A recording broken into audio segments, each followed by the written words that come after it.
Thank you for joining me again today for Saturday in the Sanctuary. Today we have another bonus window before we move on to our window of the day. This exterior door faces State Park Road, and it's very similar in design to the matching window on the opposite side of the sanctuary. In fact, the design on the door is identical, but the design above the door is unique. You see the words faith, hope, and love. These come from the book of 1 Corinthians, chapter 13.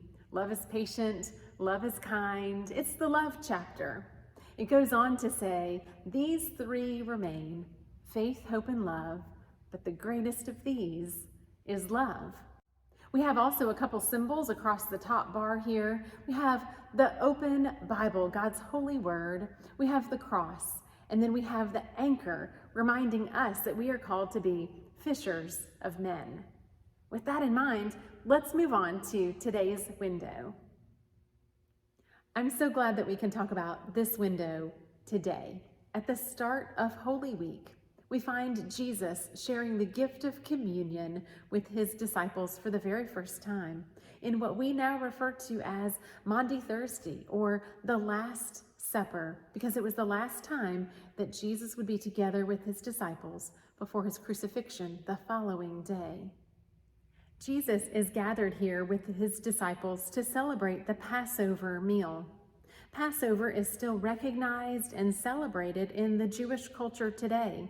In fact, today, Saturday, March 27th, is the actual day of Passover in the Jewish community.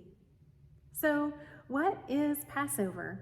If we think back to the Old Testament, we remember that the Israelites were in captivity in Egypt when God called Moses to lead the Israelites out of Egypt.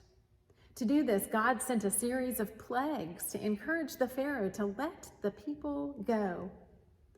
The final plague was the death of every firstborn. But God gave the Israelites very specific instructions to take the blood of a lamb and put it on their doorposts to remain inside, which would allow the angel of death to pass over their home, keeping their firstborns safe. As we jump back now to this meal Jesus shares with his disciples, we see they are remembering the Passover. And now, through the sharing of bread and the cup, Jesus is creating a new covenant with all God's people. It is now the blood of Jesus, not the blood of a lamb, that will allow the angel of death to pass over us, to save us, to give us life.